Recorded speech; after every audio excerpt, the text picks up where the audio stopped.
No. You know what? I'll give them. Look, it's hard for me to rate, but I'll say 1.5. You know.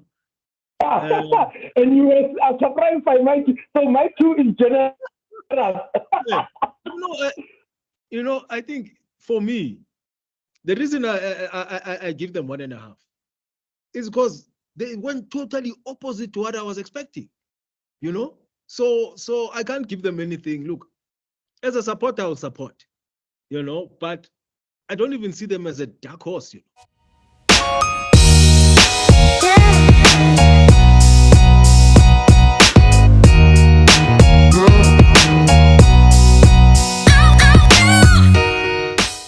Welcome back, viewership. Thank you for joining. Like, subscribe, and don't forget to leave your comments so we can know how you feel. Sure.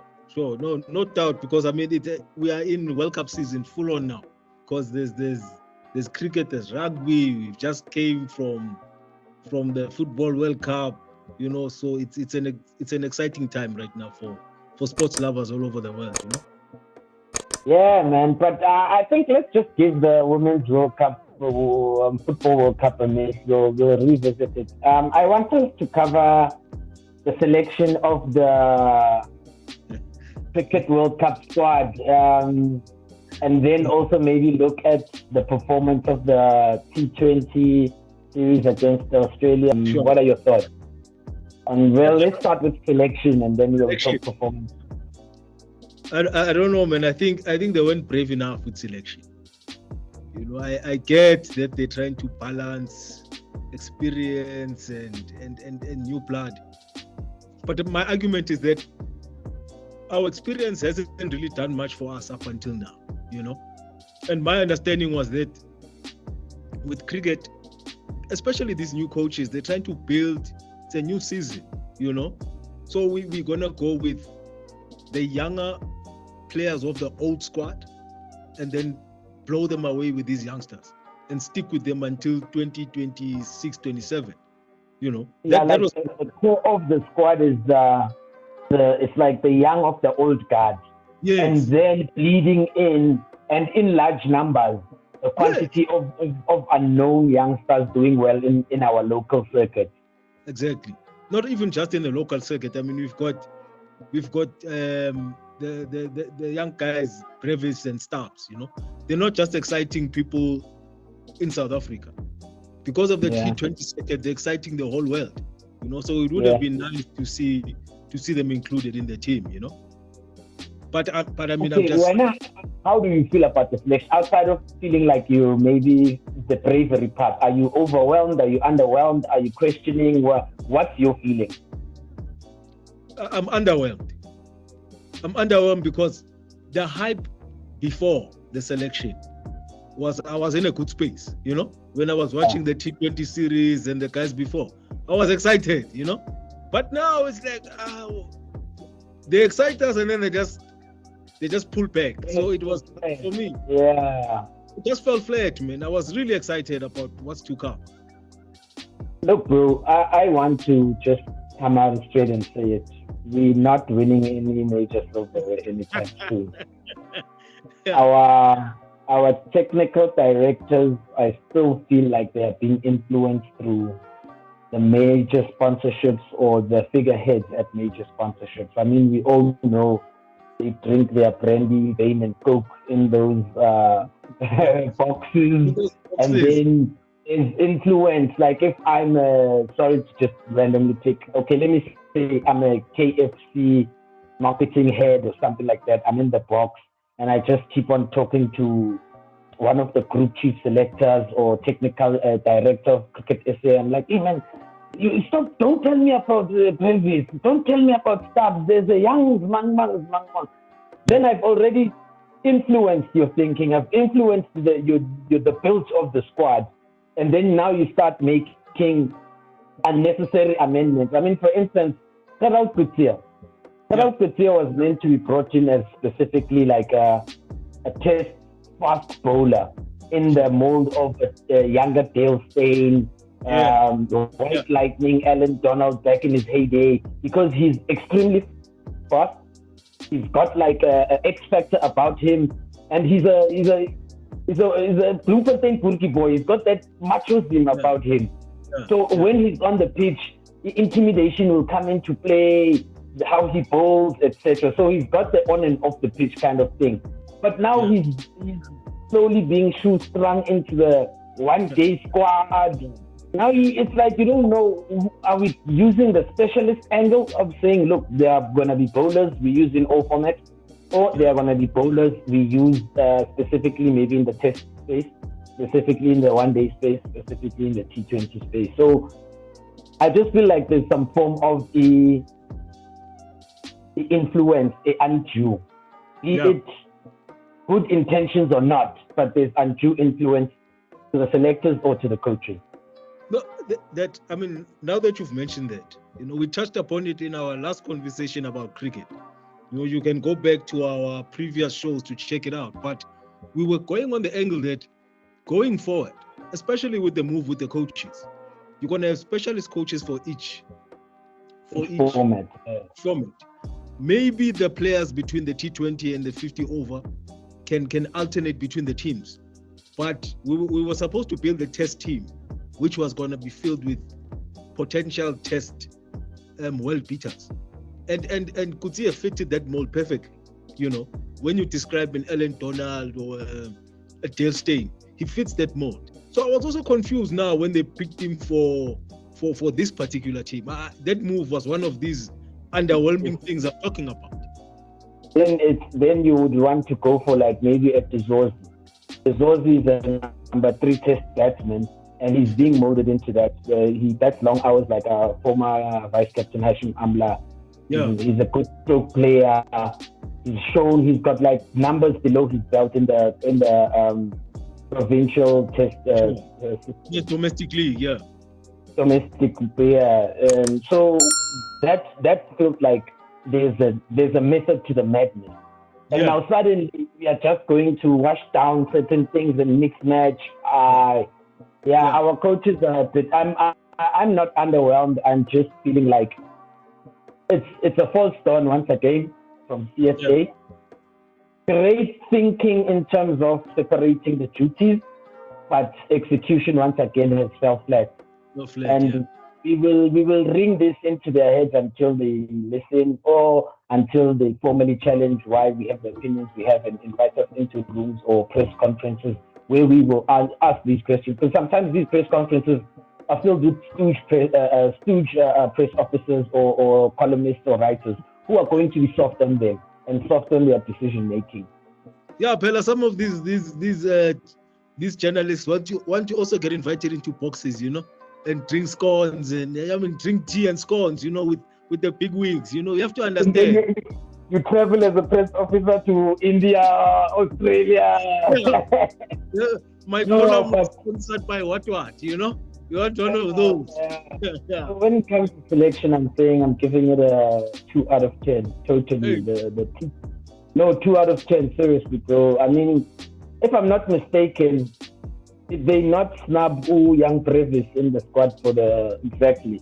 See what we already can see with the kids with an X factor, kids that should be coming in, being blooded in.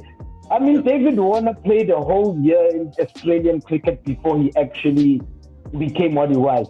Steve Smith was moved between batting from number 11 to number 8 as a young spin bowler, all-round spin bowler, and then eventually moved up to 3, 4, and 4 was his sweet spot, and Steve Smith even played, if I'm not mistaken, Michael Clark. Imagine when Michael Clark played. A long time ago. Because there's a form of method in their madness. There's a form of how they graduate these youngsters into the national team. We yet still sleeping in the same formula that has messed us up in the past. Because, I mean, look at it now, right? In our country, especially with cricket, everything makes sense until under 19 level, and then now you chaos after under 19. No, actually, it's still SAA system. The A system also works. Yes. And then once you have to be pushed into the national team, politics comes into play. Favoritism comes into play. Nepotism comes into play. Yeah. It's the sponsors. We can actually put this one on the sponsors. because the influence shows now. Because when it matters and when there's money, then people start Suddenly, names disappear. Yeah. The system now favors certain names who were even falling through the cracks in the system. So yeah, man. But I think we can jump on to the Proteas performances. Oh, what did you give the rate of the rate the selection for the World Cup in a prediction, maybe? No, you know what? I'll give them. Look, it's hard for me to rate, but I'll say 1.5. You know. And you were surprised by my two. So my two is general. Yeah. No, I think for me, the reason I give them 1.5 is because they went totally opposite to what I was expecting. You know, so I can't give them anything. Look, as a supporter, I'll support. You know, but I don't even see them as a dark horse. You know? I was listening to these guys after one of their games. You know, I always judge when the captain speaks to the press, you know, and he wasn't. You know, our current captain is always in a fighting spirit, you know, when he speaks to the press. But this time, hey, the things he was saying, man, I wasn't encouraged, you know. He sounded deflated, or he was just protecting for the sake of protecting the team. No, already, because now I think he's in a position now where he used to get stick before for being the so-called underperformer of the team. Now he's in good nick. He's hitting big scores, and now it seems like no support. Now everyone else is a passenger. You know what I mean? So it's gonna be a tough couple of years for him. You know. I don't see him lasting the next cycle. I think after the World Cup, you know how South Africa does it. They're gonna want to put someone on the guillotine, and there's a sacrificial lamb, and that sacrificial lamb, unfortunately, it will be Temba. I don't think it will be the coaches, because they have heavily invested in these coaches, and financially they are not in a space to be buying out contracts. So. No, but and also remember, we discussed this after they were hired, these coaches. What were their KPIs? Till today, we still don't response. Know. We still don't know. But I'll give you this. I mean, we all know who they wanted. They want to captain in all three formats. It's Aiden Markram. You know, let's not beat around the what. You know, they want Aiden Markram to. He's the blue-eyed boy of our cricket. It's just unfortunate that. Yeah, man. Our momentum, our sponsor Titans. He was in the Titans ranks. He's like literally the golden boy of the next generation. It's what Quinton was meant to be, but Quinton, because of his character, he self-imploded. Yeah. But this is the next guy. No, he's been the guy, but the problem was that he wasn't consistent enough. You know, so now. He's also in a good nick. They're just waiting for this other one to lose a tournament or two, and then they have an excuse to drop him. You know, the transition. They'll keep him in the team. They'll keep him in the team, and they'll claim that the captaincy burdens his performance. Yeah, and he willingly gave it away to the next guy. We've seen this soap opera before. Let's jump quickly on the Australian tour and wrap it up, bro. You know what, man? I think, you know what? Cricket, it just feels like a sideshow, man, at the moment. You know? We were excited by the T20 tournament, which did very well. So you're thinking now, okay, there's movement, you know? There's excitement on the field, which is what we go watch. And then it just becomes a circus, you know? They can't just do one thing right for a whole year and keep us happy, you know? They don't have what is called what's this word running away from me? Continuous improvement. They don't practice Kaizen. Kaizen is a Japanese philosophy of continuous improvement. Even if it's like 10% today, 5% tomorrow, 15% the other day, 20%, but it's continuous improvement. They would rather want to go big and then crash and start all over and go big. So, and this guy is from what I can see from the outside, everyone wants to shine. You know, you have Graham Smith. He finally did something right. So he wants to keep all that glory to himself. Himself and say, look at what I did as technical director. Exactly. Whereas, no, if you had left me to be the South African technical director, I would have done this for you. I'm showing you with the tournament. You know, now instead of using that to support the nation, he's keeping all that to himself. He's hogging his learning. Exactly. You know, but such is cricket. You know, but you know what? I really do wish them the best. And let's just hope that these are just warm-up games. But you know, I'm even hearing rumors of Du Plessis, and I'm not feeling okay. That chapter's closed. We can't go back there. These guys have went to World Cup and they failed dismally. We can't go back there. No. You know what?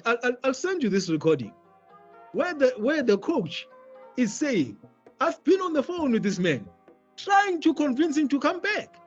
No, I would rather fail forward with youngsters than be so stagnant that we go back and fetch dinosaurs.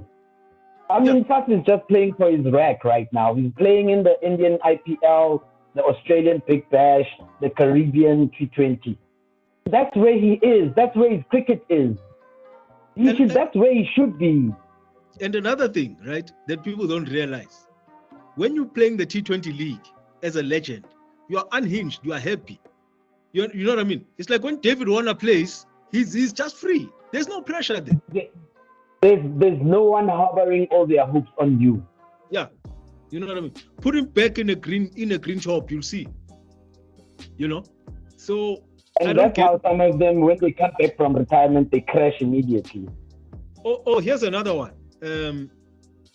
Quinton de Kock is gonna retire now. He's finally had enough. So he's gonna retire now. He said after the World Cup, I saw that. It's fed up now, finally. I mean, and I think before he used to say, "I'm leaving," and then people would be holding him back. "Please don't go." Now he's got a captain. Like, you know what, dude? You've caused me more headaches. Just go. Then, actually keeping you is costly than letting you go. So rather let go. Because you know you can see what because he also becomes a sideshow. You know, so instead of the captain answering about the game, performances, whose form, what happened, where he's now having to deal with off-field issues, Wabo Queen. And that guy likes sideshows. He always wants to be. He always wants to have a show with circus on the side. Because now at the World Cup, the captain is going to be fielding questions about him. So what do you think about this guy leaving? You know, that's going to be the question he fields. What's the succession plan? Blah blah. No, it's so good, man. Matchup TV, we're gonna put a poll on this episode as it is. We'd like to have your vote or thoughts on South Africa's chances at the 50 over World Cup. Wait, before we go there, something just crossed my mind that we need to go back to. Now, we have a new kit sponsor. There's a story about the old kit, but the Castor. We use Castor. No, now we guess what we are using. Remember a brand called Lotto? Oh yes. It used to be big in football, especially for the Scandinavian countries. I think it's an Italian brand, if I'm not mistaken. My friend, we have just signed with them now. But that shows the quality of where the team is. You can't easily get sponsored by Lotto. We are literally in the pit, man. No, but we'll go back to that one. We'll go back to that part. Cricket is a circus. I keep saying it. They're full of this. So CSA is equivalent to SAFA. They all beat on own goals. You know what it is? Big on own goals. You know what? CSA is a SAFA that keeps getting money. No, the difference is the skin tone of the demographic that watches the sport. So obviously, if SAFA had like maybe 20 or 30% of white South Africans watching, they would still get that kind of money. but at least they know how to generate their own money. The problem is CSA is getting generous money without no return on investment. And people have a go at me when I say Bafana's better than the Proteas. No, you want to hurt people's feelings now. I'm not you doing. No, if you look at trophies, silverware, let's go there. But when I say that, I'm the bad guy, you know. Yeah, no, fair. No, it's so good.